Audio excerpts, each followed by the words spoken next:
देखिए, आज यहाँ मीटिंग में सभी साथियों ने अपनी जो परेशानी आ रही हैं उनके बारे में विचार रखा। ख़ास तौर पे जो बिजली का क्राइसिस है, बिजली जो है तकरीबन पूरा दिन बंद रहती है।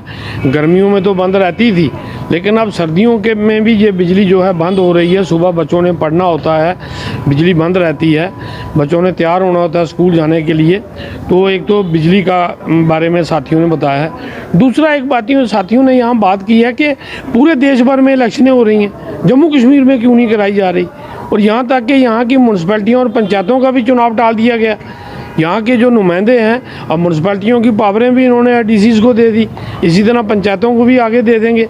तो लोग ये समझ रहे हैं कि हम अपना काम लेके जाएं किसके पास, समझ ही नहीं आ रही लोगों को।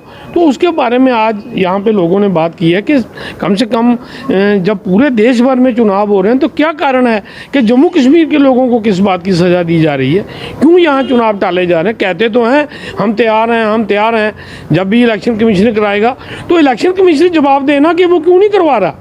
What is the reason for delay. Election commissioner क्यों चुप्पी साधे बैठा हुआ है, क्यों वो गूंगा और बहरा होके बैठा है कि जब कह रहे हैं कि हालात भी बहुत अच्छे हैं और है भी अच्छे हैं, पहले से तो बहुत बेहतर हैं, तो फिर चुनाव क्यों नहीं कराए जा रहे, क्यों टाले जा रहे हैं। जब पूरे देश में चुनाव हुए हैं तो जम्मू कश्मीर में तो पिछले 10 साल से चुनाव नहीं हो गया। 14 में हुए थे, अब 24 लगने वाला है। तो डेमोक्रेसी का यहाँ कत्ल हो रहा है। इसके बारे में आज साथियों ने यहाँ ज़ोरदार तरीके से बातें की। और दूसरा, साथियों ने जो पार्टी की मजबूती हो रही है, जिस तरीके से यहाँ जो जनाधार बढ़ रहा है, अच्छे लोग पार्टी के साथ जुड़ रहे हैं, तो उसके बारे में पार्टी की जो आउटरीच है, पार्टी का जो प्रोग्राम है, उसके बारे में बताया। जो कुछ पार्टी सत्ता में आने के बाद करेगी उसके बारे में कार्यकर्ताओं को बताया गया। और मुझे खुशी है कि बड़े पैमाने पे लोग जो हैं वो जम्मू कश्मीर अपनी पार्टी के साथ जुड़ रहे हैं।